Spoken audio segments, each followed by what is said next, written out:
Ladies and gentlemen, please welcome your Chief Revenue Officer, Kevin Williams.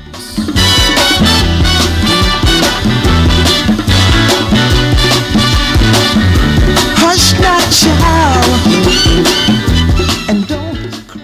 Good morning, Acurus. Welcome to day 3, the day we accelerate. So this has been an unbelievable week so far. Energy high, focus high, leaning in, all the things we've talked about. Today is going to be my favorite day. Before I introduce this morning's guest, I just want to thank again and congratulate all of our award winners last night for their tremendous accomplishments in FY25.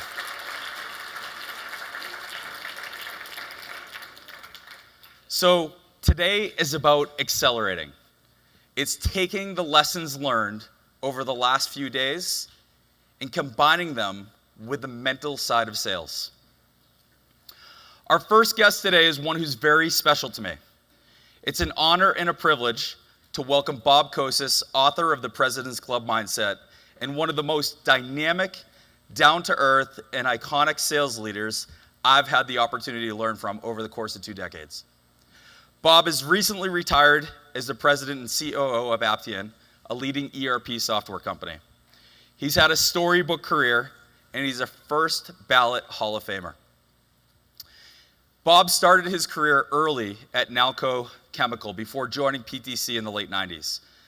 At PTC, he held many senior leadership roles, most recently as a DVP and leader of APAC. After leaving PTC, Bob went on to lead global sales at Ansys before finding his way into several CRO roles in the PE world, at Continuum and eventually at Appian. Bob's a leader. He invests in people and coaches them to success only to identify more talent, rinse, and repeat the process. It's my pleasure to welcome Bob to our kickoff this morning. Roll the tape.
Welcome to the stage, the author of The President's Club Mindset, Bob Kocis.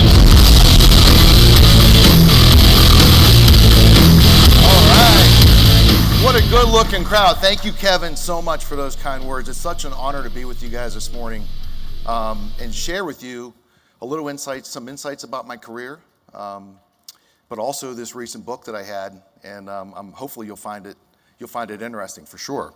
But let me start really by talking about something that I think is important for every salesperson. I'm going to start with a story about my mother, just to kind of lighten the mood a little bit. So I was a high school football player, and you can tell by my size, I was not heavily recruited by the big schools. I went to a high school where we had 10 players in my senior class go full ride Division I. I was the only one that did not, that was a starter, did not. But I was pretty fortunate because I had pretty good grades.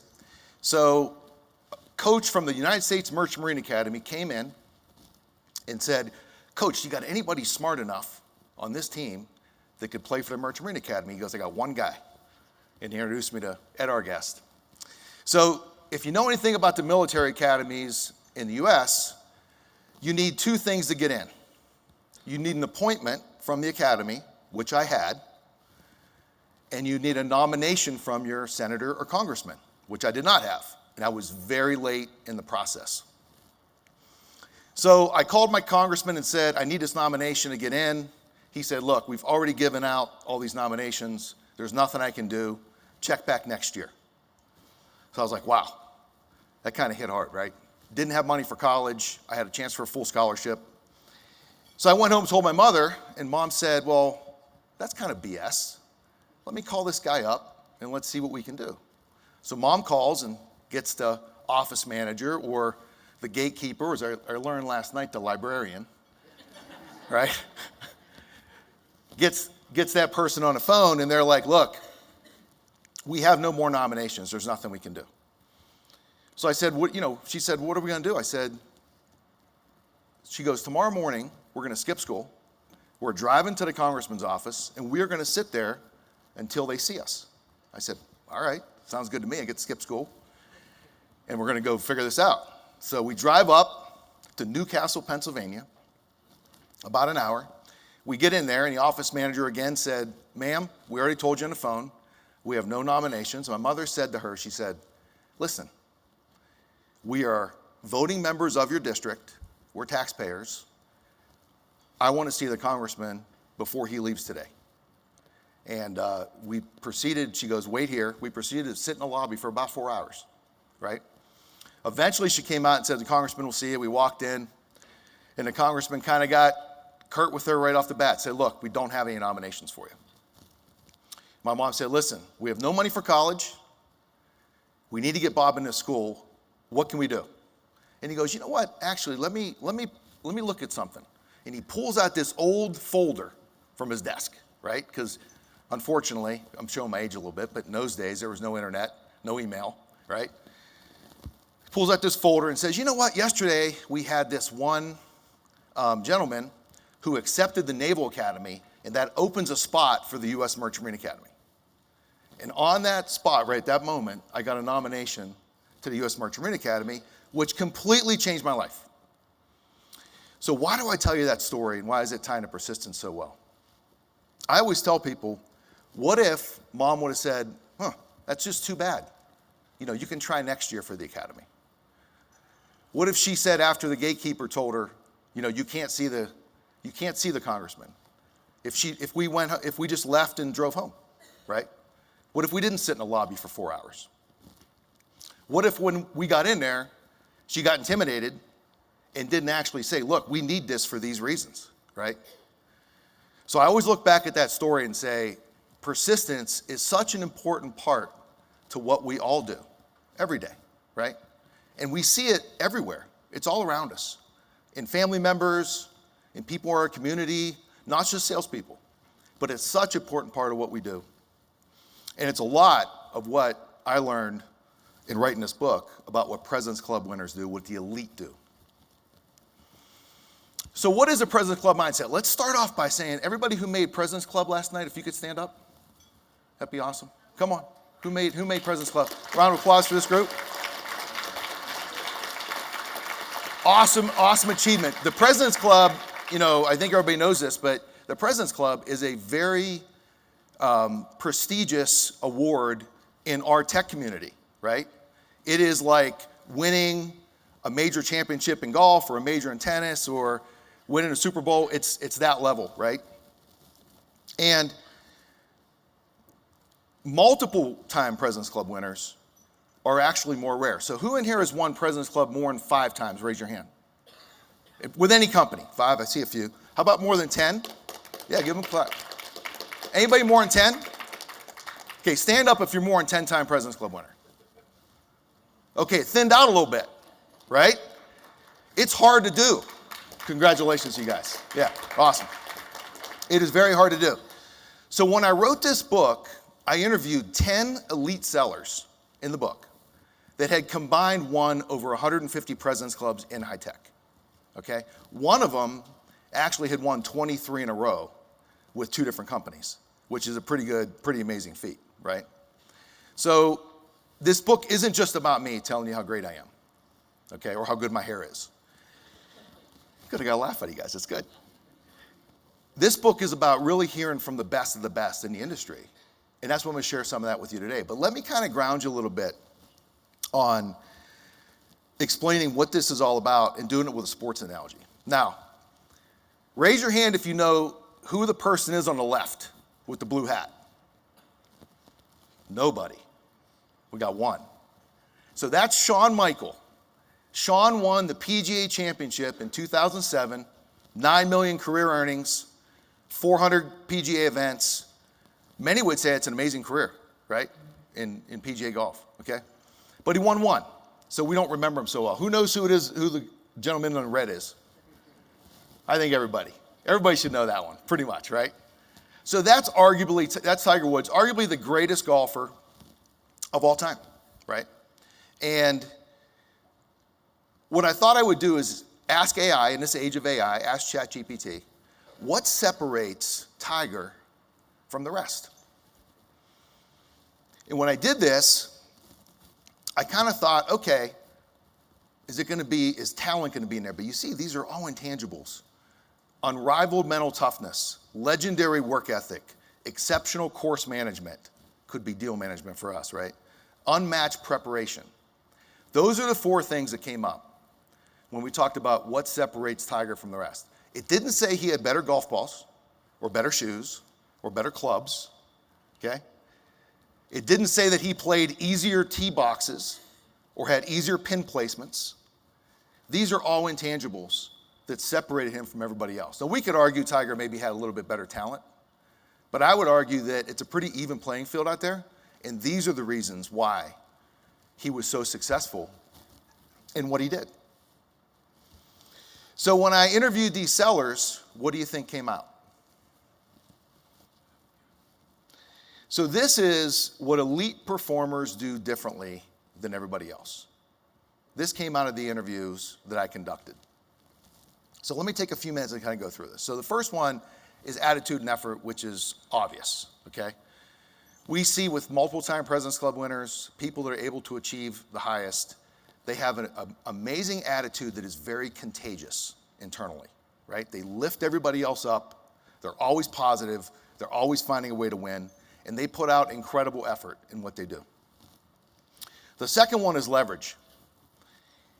Elite sellers have the ability to leverage the ecosystem better than anybody else.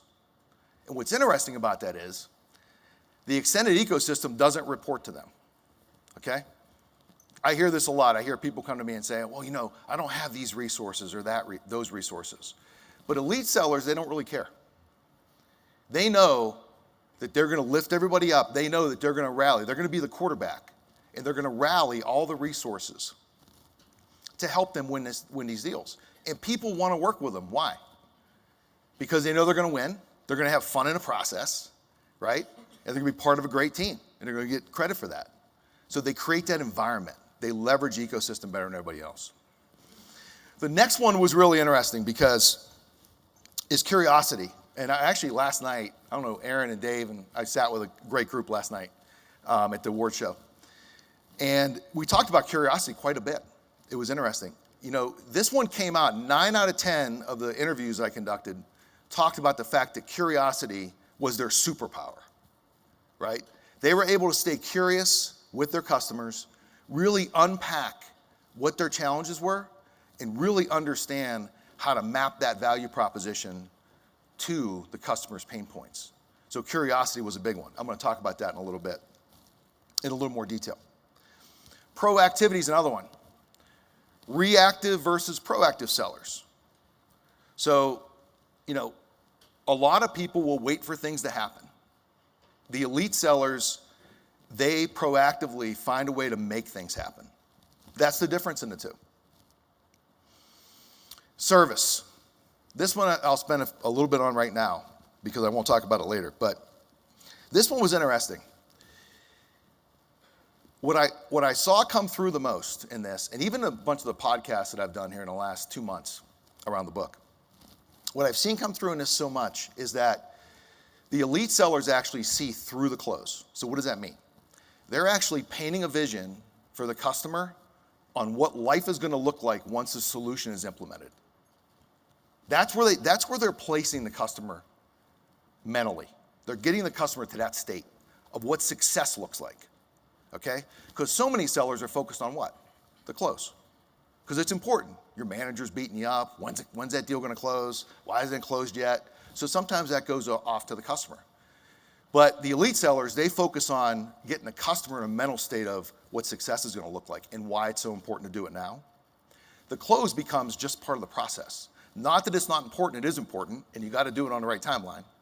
But it no longer becomes the end point, because a lot of buyers, if you research this, they will actually say they're hesitant to buy because they think once they purchase from you, you're gonna leave them, right? But the great sellers don't do that, because what are they doing?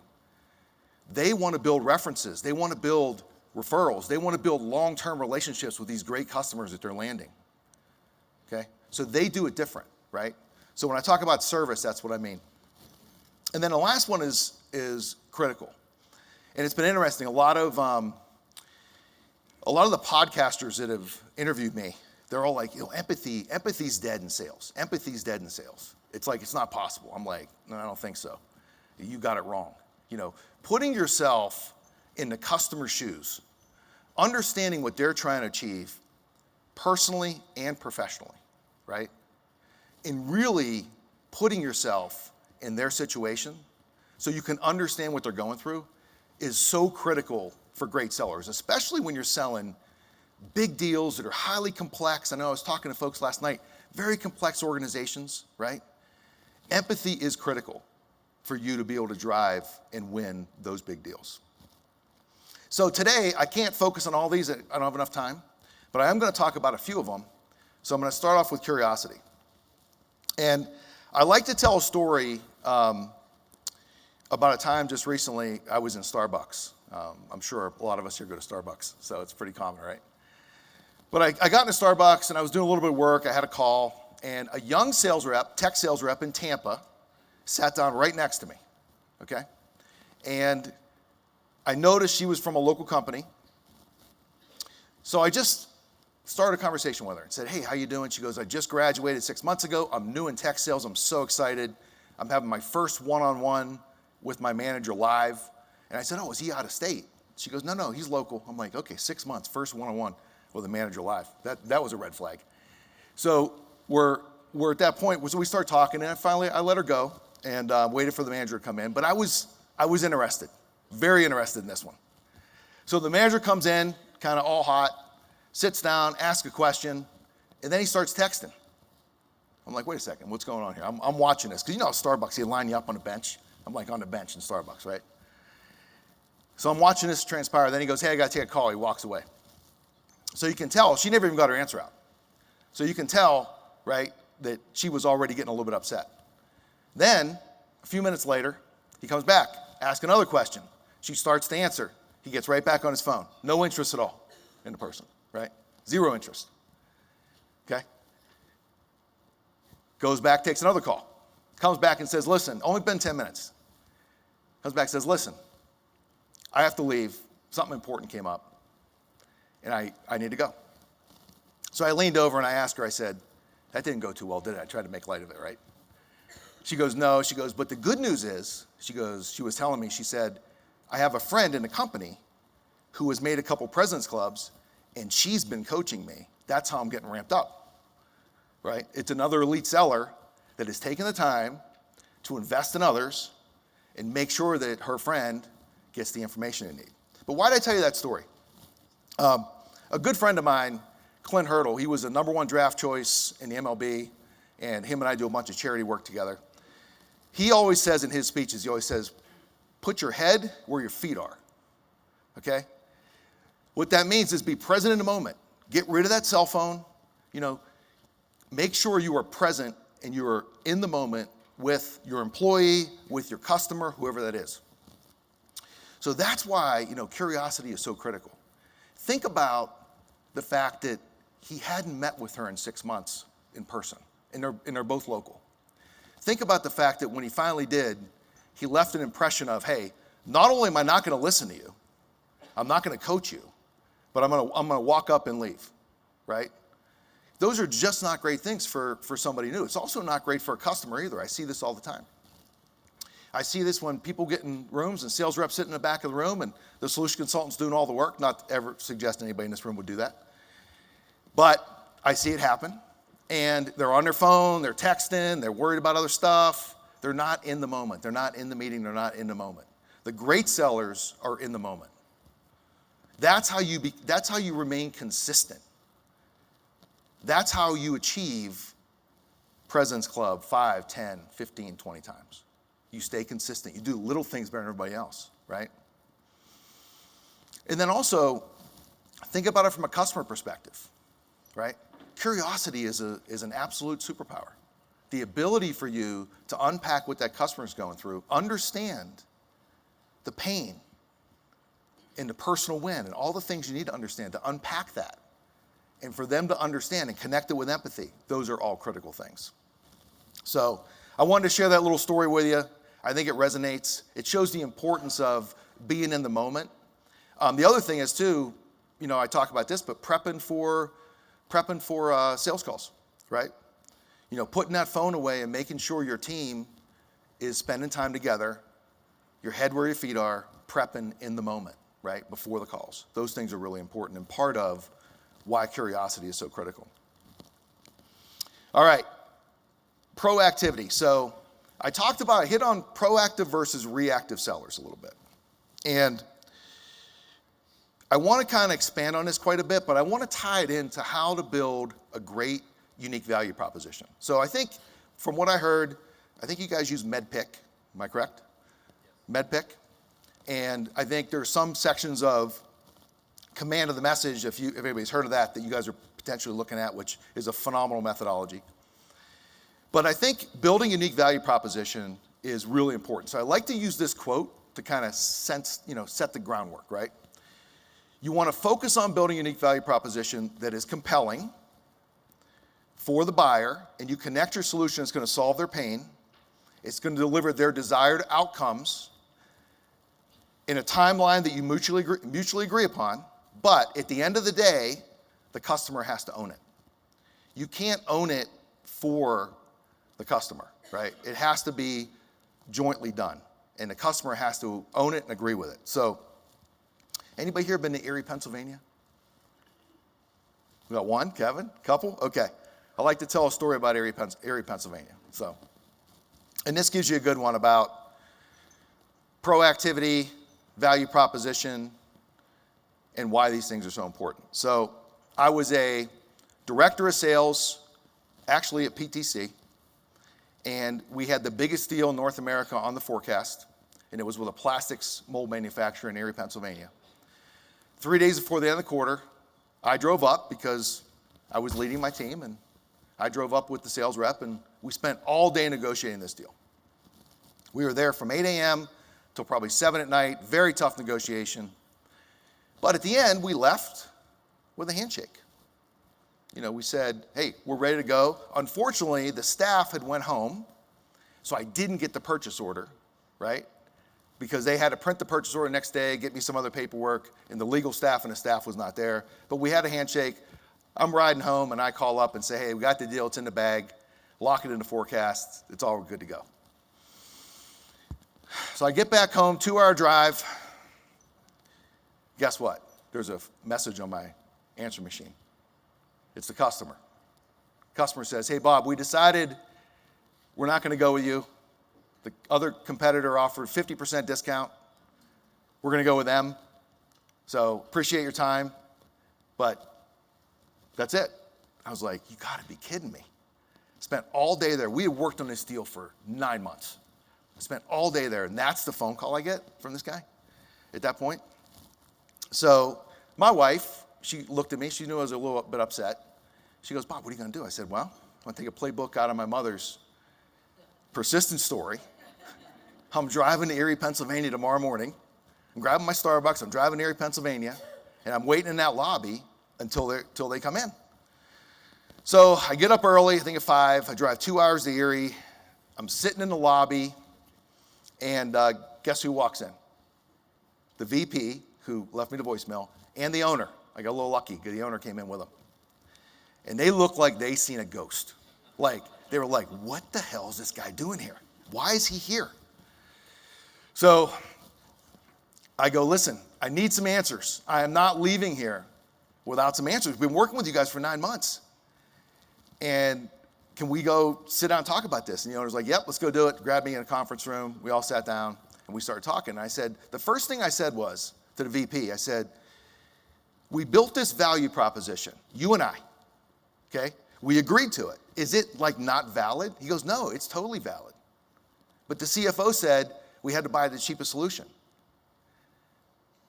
And I said, well, which one's cheaper? The one that saves you 4x the cost of the project, or the one that saves you just on the initial purchase? He goes, I argued that, but the CFO said we had to buy the cheapest solution. So the owner leaned in at that moment and said, wait a second.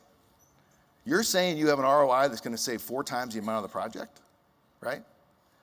And the VP said, yeah, but the CFO said we couldn't buy it, and I thought you guys were aligned, right? So here's an example of if I hadn't made that trip, I wouldn't have figured this out. It's also a good example for everybody out there was, where should I have been earlier in the sales process? I should have been with the owner. I thought the VP was the champion and the final signatory and could handle everything, and he obviously could not. So I learned a lesson. I got a little bit lucky on that one. So we get in a meeting room, and the CFO comes in and says, look, this is too expensive. We can't go with you guys. We have to go with the other provider. And then I walked them through the value prop that we jointly built. And I will tell you, because I was talking about it with Aaron last night at the table, it took a lot of work to build that value proposition, okay? You got to figure out the negative consequences, the positive business outcomes, the delta. You got to make sure you understand all that stuff in detail. The customer has to agree to it. I mean, it took us a lot of time, okay? But if I had not built that, I lose that deal. Because I built it and I boxed out the competition by making sure it connected to capabilities that they did not have or they could not do as well as us. I made sure I did that. And that's why we were able to secure, that order at the end of the day. Now, what happened, plastics mold manufacturing, if anybody sold that industry, it's a little bit of a cutthroat business. They came back in the room and they said, hey, look, if you give us 20% off more, we'll give you the deal. But I kind of knew I had them at that point with the ROI, and we had agreement in the room. So I got my VP on the phone. We agreed on like 10%. And we said 10% handshake, and then I said, okay, guys, listen, I am not leaving this building without all the paperwork and a purchase order. So I stayed there all afternoon until I got everything done, and we walked home with the order. But I like to tell that story because, it is a lot of work. And you got to look at deal size. You got to look at how much effort it is. I mean, do you have to pull in your, value engineering team? Like all the things you got to do to make this happen. But for key deals, it's critical. It's critical you do it right. It's critical you don't do it by yourself, that you get buy-in from the customer. And it can be an absolute insurance policy for you in your ability to win deals like that. And it's, I think it's absolutely critical. All right. So let me shift gears a little bit. So I know you guys use MedPick, and you may have heard of these 3 questions. Anybody ever hear these 3 questions out there? Not too many? These are my favorite 3 questions in all of sales in my career. And I know they sound really simple, but let me walk you through why they're so important.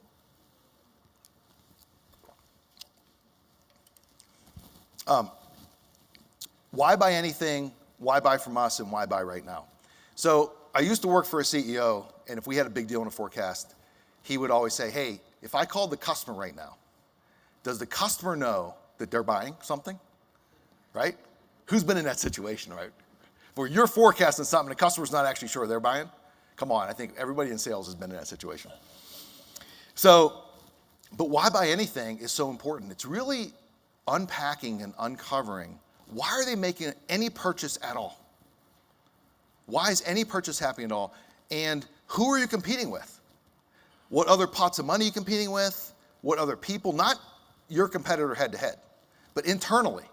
You compete with other IT projects, you compete with other engineering projects. What are you competing with? So why are they making that purchase, and how critical is it for them to get that done on the timeline that you have mutually agreed to?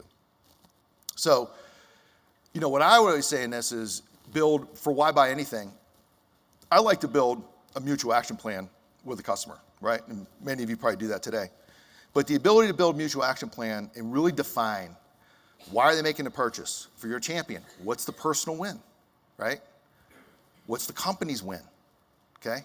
Mapping out the power base. Who are my enemies, okay? Who could block this deal? I mean, all that stuff, I know it sounds, simple, why buy anything, but you got to kind of map all that out and figure that out. And that's a critical one. I see more deals that probably slip quarter to quarter. Everybody here, do you guys know the difference between a slip and a leak? A slip goes from one quarter to the other. A leak, the deal's gone, So if you close deals, you get promoted. If you slip deals, you kind of tread water. If you leak deals, I won't say what happens. You probably can figure that out. Leaking deals is not good, right? But I like these 3 questions because what they do is they can really help you solidify each of the deals in your forecast, along with MedPick and all the other tools you use, but it's a simple way for you to kind of do a litmus test on it. Okay, second one, why buy from us? So that gets back to that unique value proposition, right? Why is the customer making a decision to buy from you versus the competition? Okay? And making sure you're taking the time to solidify that. And sometimes what I'll do is when we use these, when I'm thinking about these questions, I will ask the customer. I actually tell a story in a book about me being in Korea. And I was in Korea, we're this massive deal. I'll actually tell you the name of the company. It was with Hyundai. And I'm with my team. And I actually asked the customer in the meeting, why are you buying from us? And I thought my team was going to strangle me because culturally, you probably consider maybe a little bit aggressive for that market. But it was such a great question. And the senior person in that meeting actually went to the whiteboard after I asked that simple question and mapped out all the reasons. And then they started debating in the meeting about why they were buying from us. And it just drew out all the things we had built in the value prop and the ROI and made us look so good in front of the customer that we were really listening, really understanding. So I do like to use these questions. I mean, it's simple, but asking your customer, asking your champion, hey, why are you buying anything at all? Why are you doing this at all right now? Why not wait? It's okay to ask those questions and see what they say. And sit back and let them answer, right? And then last but not least, the compelling event. Why buy right now? Why am I buying right now versus next month, next quarter? And how do you create the environment for that compelling event to happen? This is complex, right? Compelling event has been a word that's been around for a very long time, so it's nothing unique. But I think when I look at it and I look at deals that slip, especially quarter to quarter, lack of a compelling event, lack of really a mutual action plan with a defined timeline, or in MEDIC decision process, right? Lack of that is the biggest reason why you will see deals that will slip from quarter to quarter. So why buy right now is so critical for that. So I wanted to bring this up. I talked to Kevin about it ahead of time. I think that these are 3 questions that everybody can use on every deal, no matter how big, how small, and gives you a quick litmus test of, hey, should I be forecasting this? And also, what holes do I have, right, in the deal? Quick and easy way for you to do it as a team. So, all right. So this is Bill McDermott. So Bill is the CEO of ServiceNow. Bill has a great book out there. It's called Winner's Dream. It was written back in about 10 years ago, 11 years ago. If you get a chance, pick it up. I encourage you to do it. I was very fortunate in my career. Bill was on the board of Ansys, where I was CRO, and he was assigned to me as my mentor. So I got to spend 3 great years with Bill McDermott coaching me, which was phenomenal, by the way.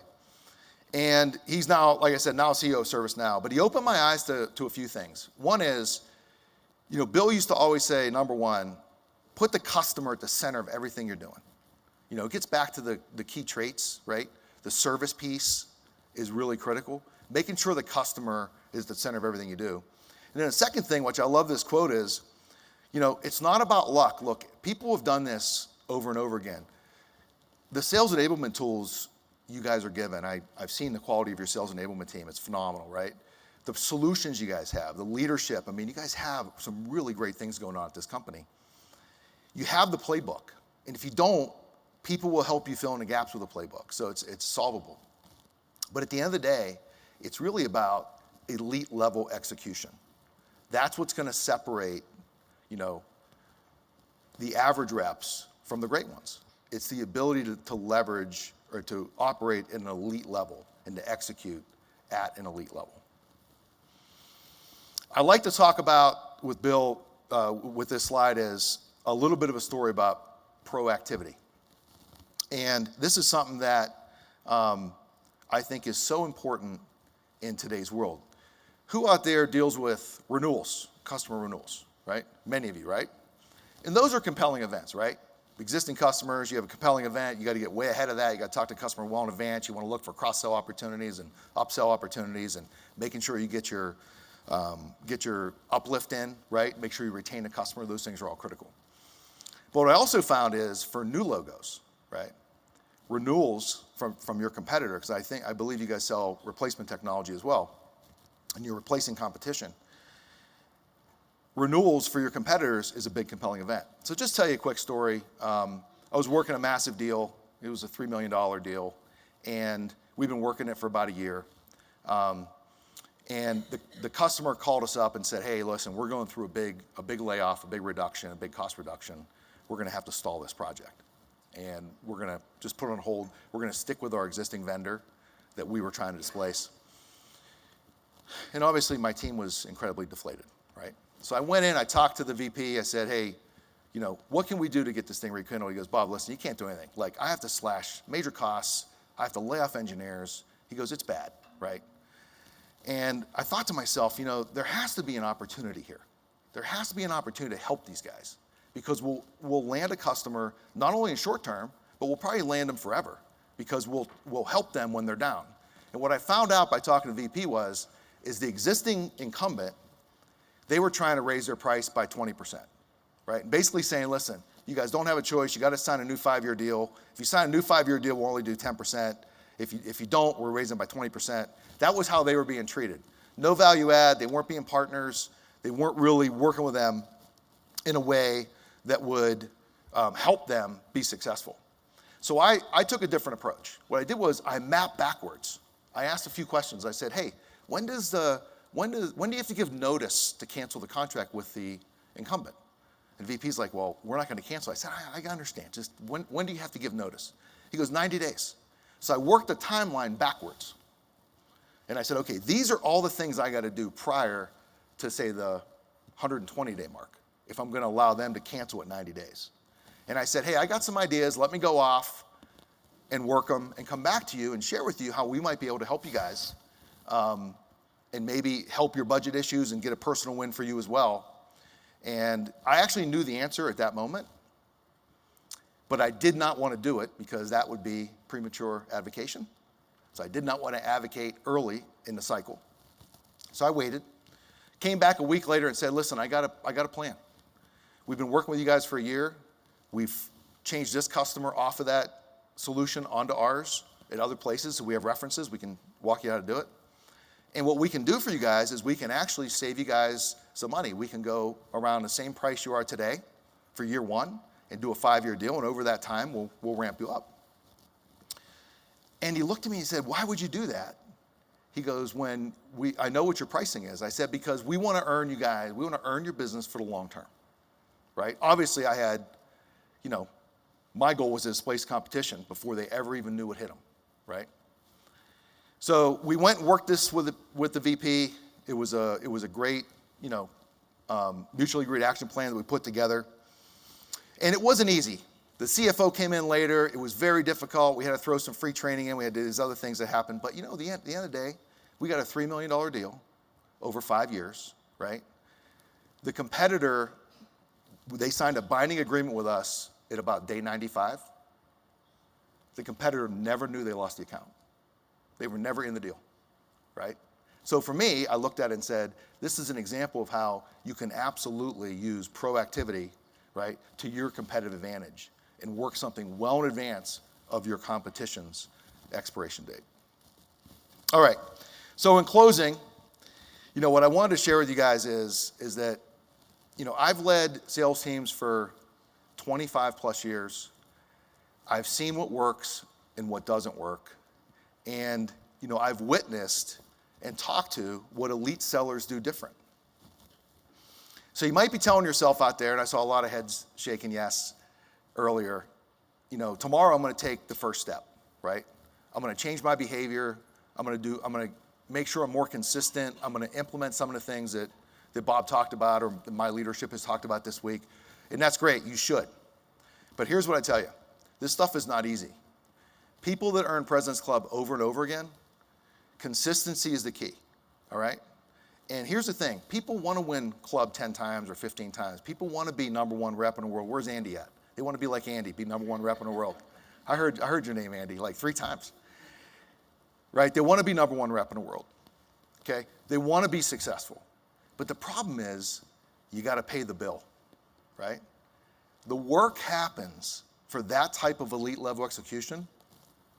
The work happens when nobody's watching, when there is no fanfare, when you're getting up early and staying up late preparing and finding a way to go win these big deals and to build more pipeline and to make the extra phone call. That's when it all happens, when there's no applause, right? Then the fruits of your labor come out on the stage, like you saw last night with the award winners. So what I would tell you is this. Take one small step tomorrow. Take something from this conference that you've learned, okay? Take something, and tomorrow morning, take that one action and build a plan that is consistent, that you're able to do day after day. Then the next day, implement something else. The next day, implement something else. And just keep building and staying consistent, right? And you can change your mindset and change your behavior, okay? And that's what the elite sellers do. When I was talking to these folks, consistency was a theme that came out over and over and over again. Consistently executing at a level that nobody else does. So look, I want to thank everybody. It's been awesome, an honor to be here. And I hope you enjoy the book. And good luck in 2026 and beyond. Go make President's Club, all right?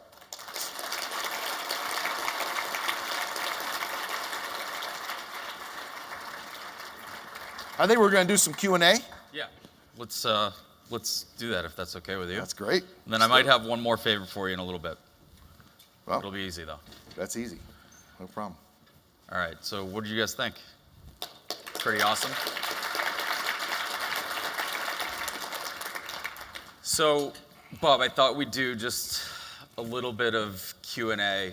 Got a couple questions queued up, and then Great. I think Steve's going to be walking around the audience to see if and he's out back right now, if anybody has questions that they want to ask. So I would encourage you. I mentioned before, Bob is a first ballot Hall of Famer in the sales leadership category. Ask questions. So That's very kind. If there is a Hall of Fame, make sure you submit me. I will. I'll be a voter. Okay, I appreciate it. Right. Yeah. So Bob, the first question that I have, and actually I want to go back to, you were on Revenue Builders with Yes. McMahon and Kaplan last week, and you talked about persistence today. A couple of years ago, or maybe not even that long ago, you had I think a gong rep that called you 15 times. Yeah. You ignored it 15 times. She called on time number 16. Right. You had something that you needed to solve. Can you talk a little bit about that? Yeah, so I was CRO at Continuum, and it's in the managed IT service space, and great company.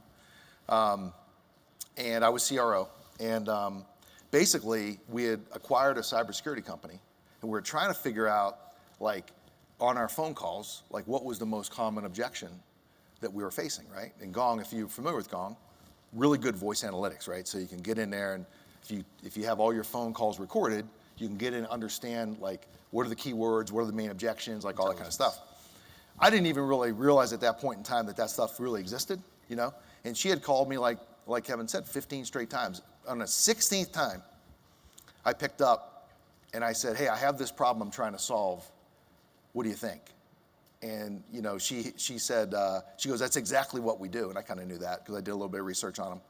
But I always bring up the point that if she hadn't made 16 phone calls, she probably wouldn't have got the deal, because I probably would have went with Outreach or somebody else that did the same thing, right? I think at that point we had Clary, and I think they had a voice analytics piece too that you could add on.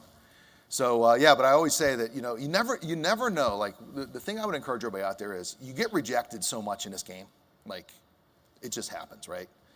But you never know when that phone call is going to land with the customer when they really actually have that pain point, or they're having a lousy day and they need something fixed, and you're the person that can solve it.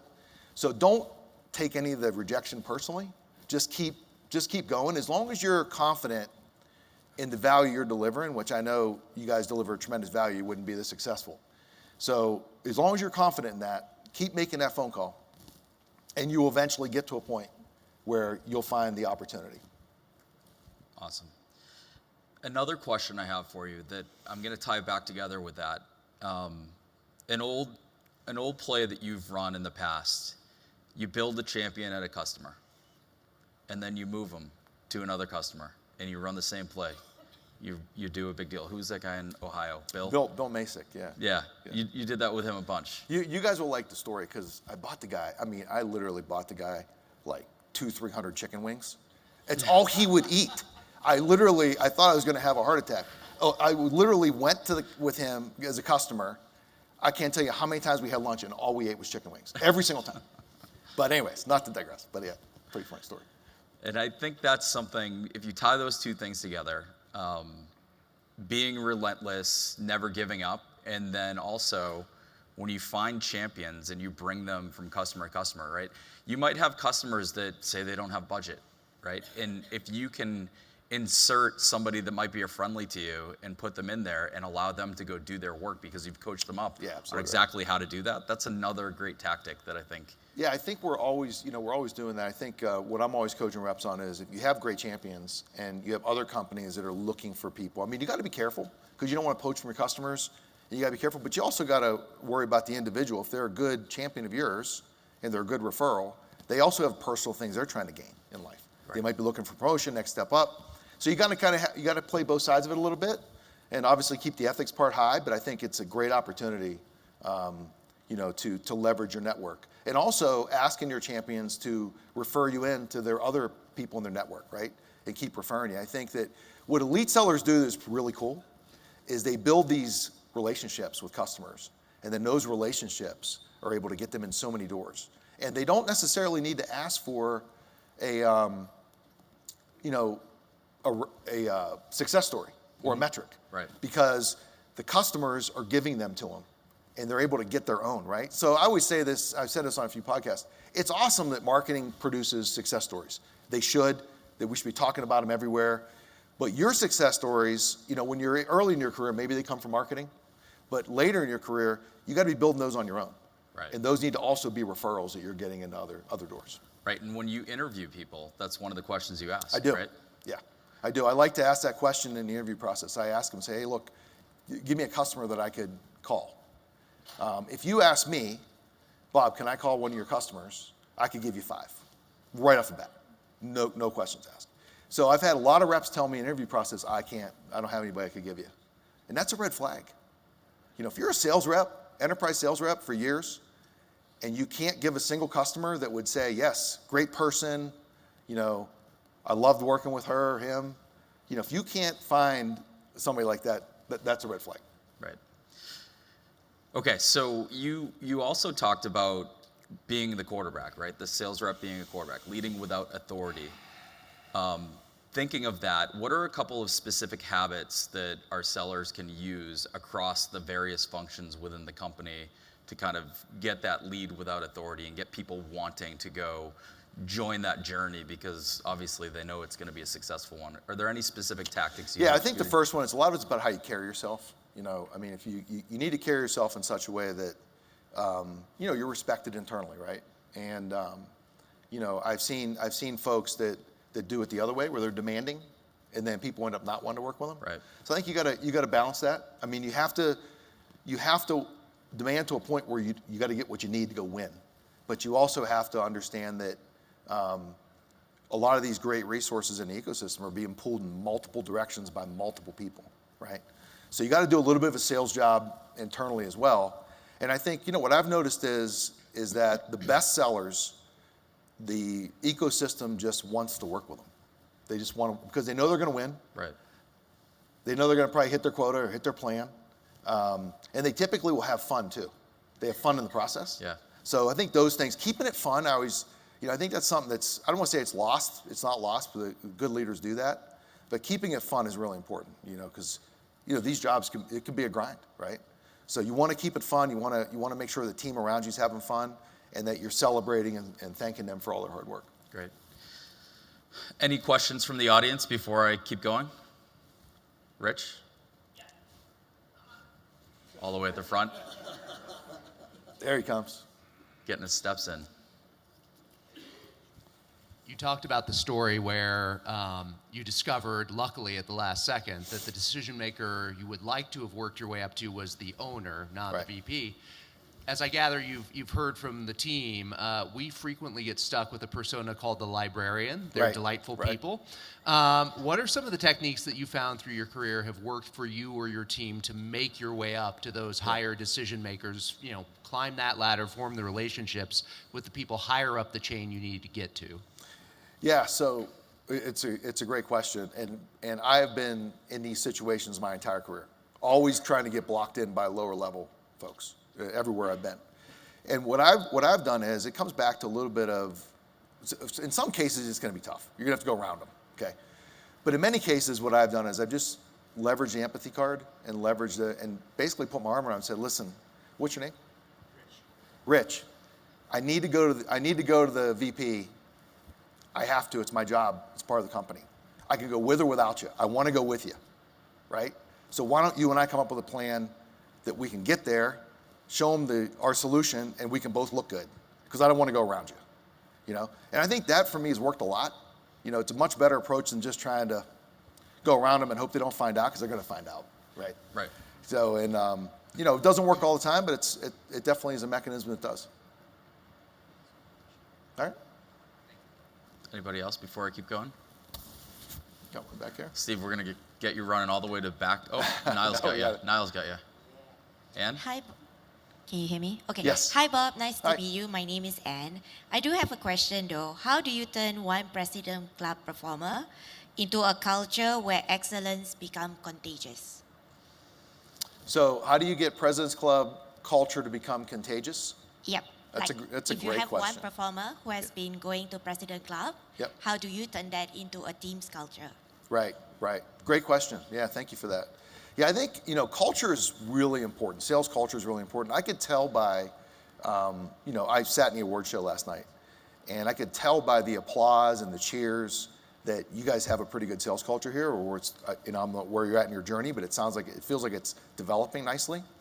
And I think it's important that, that everybody works as one team, that we're all sharing best practices, sharing, successes, congratulating each other, putting your ego at the door. Ego's a culture killer. If you have an ego that is preventing you from working with others, it really hurts, right? So you got to kind of put your ego at the door and kind of want everybody to come together and make it an environment where everybody can learn and be successful and leverage the techniques that some of you out there are leveraging today to win, and sharing that with everybody else. So I think those are the important parts. And then the last piece is just making sure you continue to celebrate, the victories and have fun with it. So, Recognition. yeah. So one of the things that I think we value here is a growth mindset. And thinking about a growth mindset, people are always trying to meet their goals, meet their quota, find the next thing, grow. As people grow and maybe go from being a rep to being a frontline manager, are there any kind of mental or operational shifts that they sometimes lose? It's a risk area that we should be, I guess, aware of or sensitive to. Yeah, that no, you'd it's a good advise? one. So I'll just tell you guys a quick little story about my personal life. So I was a frontline manager, actually second line manager, moved to California with my wife and for PTC, and we got a commission check for $138, and that was back when they mailed you the commission check. And my wife looked at the check, she looked at me. We're living in California too. She looked at the check and goes, what am I supposed to do with this? I think there might have been an H word in there too, but what am I supposed to do with this? And it was a kind of a moment for me. It's like, what the heck are we doing? Like what am I doing wrong? And up to that point, when you get into leadership, up to that point, I was always worried about, hey, when am I going to get promoted?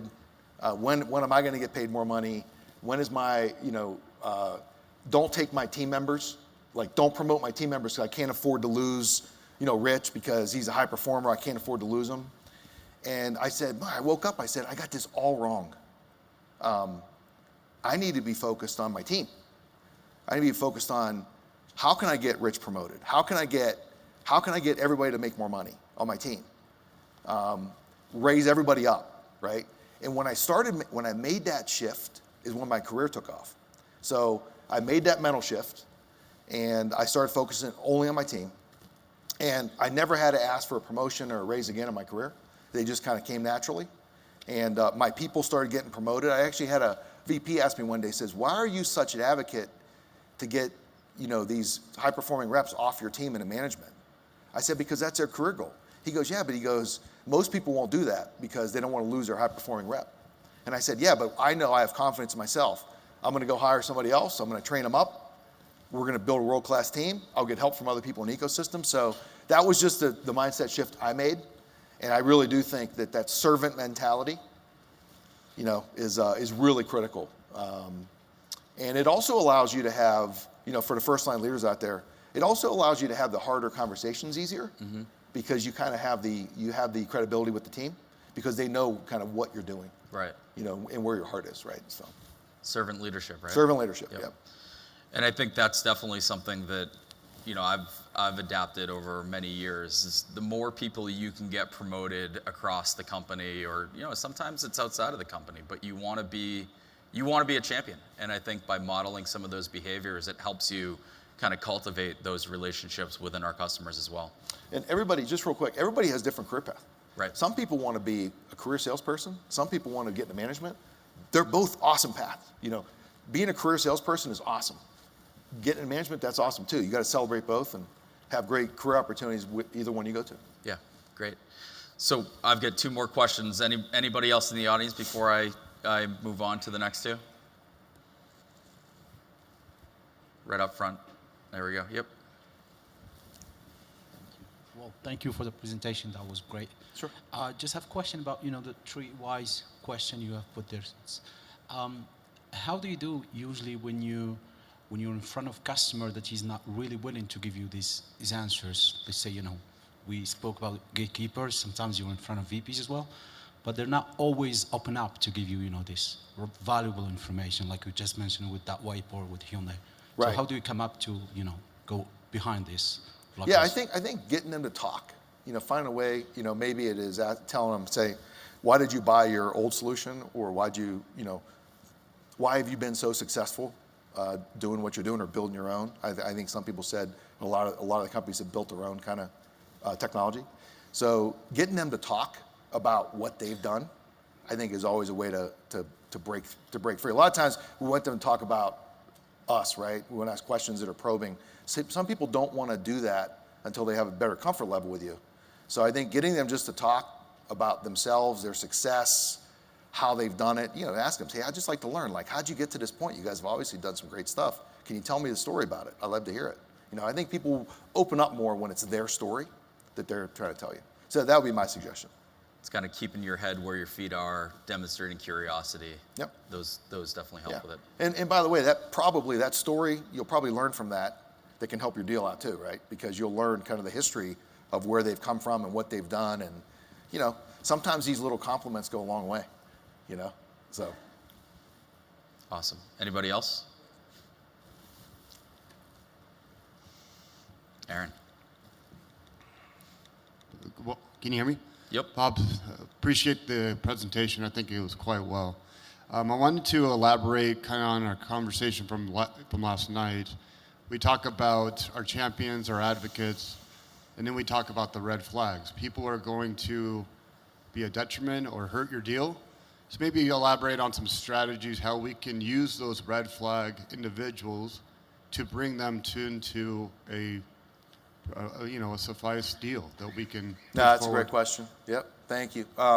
We were talking last night at the table. I think a lot of folks, when they map out your org chart, map out the power base, they gravitate towards, they're always talking to their champion. So if you look at it from a scale standpoint, +3 being a champion and -3 being an enemy, right?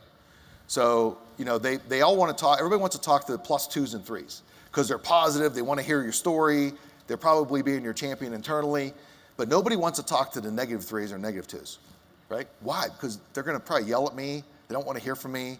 You know, they're not going to be nice to me, right? I mean, it's true. It's emotions. What I always challenge people on is let's go find those enemies. Let's go find the negative twos and negative threes, right? That are absolute enemies, okay? And you don't got to win them over. That's the misconception. You just got to get them to not be as vocal. Maybe take the edge off a little bit. Maybe be like, you know what, Bob's not such a bad guy. I'm not going to yell in this meeting, right?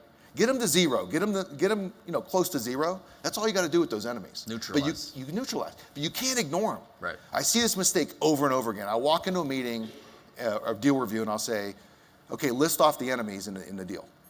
And I mean, everybody freaks out, right? Well, I haven't talked to them because they don't like us. I understand that. Well, we got to go talk to them.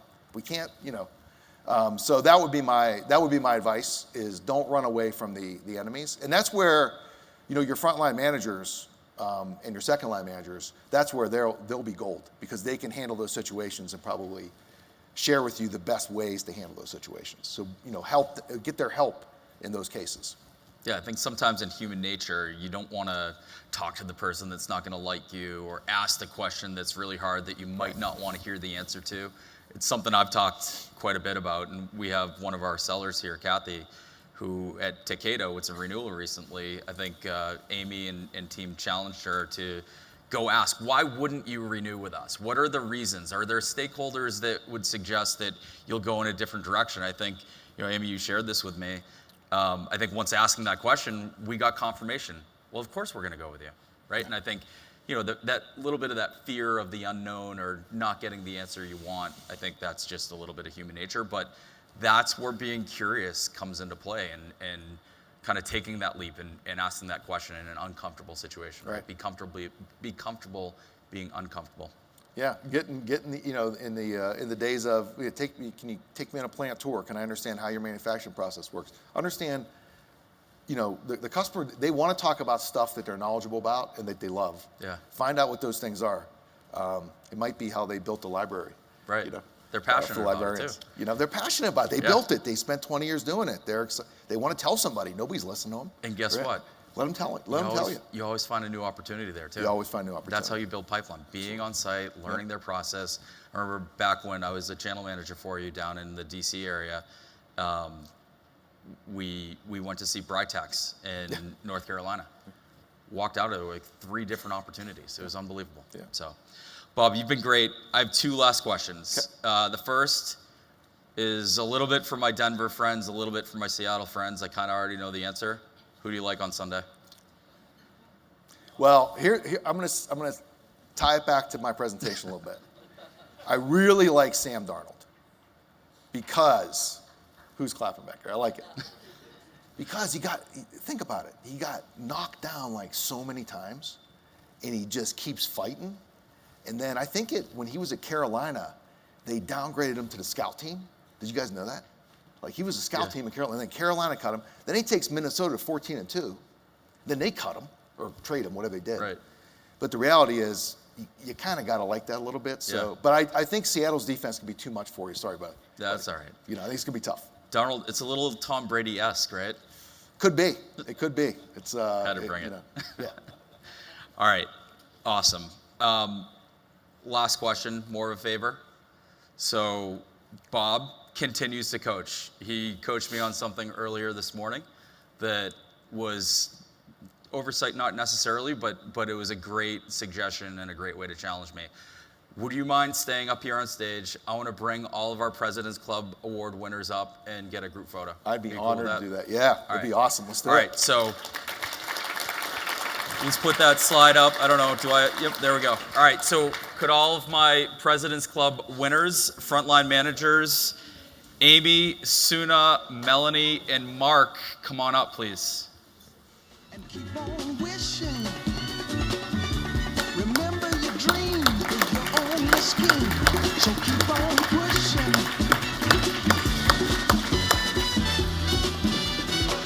Hey, bud. How are you? Hey, nice to meet you. Congrats.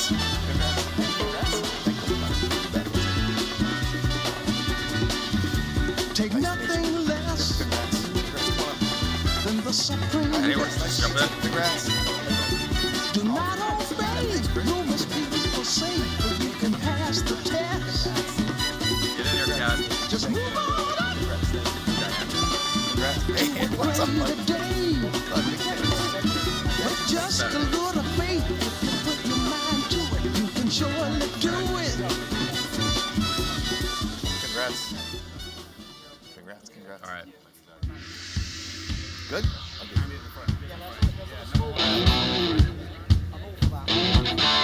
Everybody can see.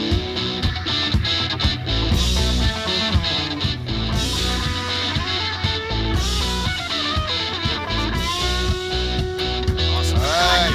Thank you, guys. Congratulations. Congrats. Thank you for doing that. Appreciate it. All right, let's hear it one more time for Bob Kocis. Thank you, Bob.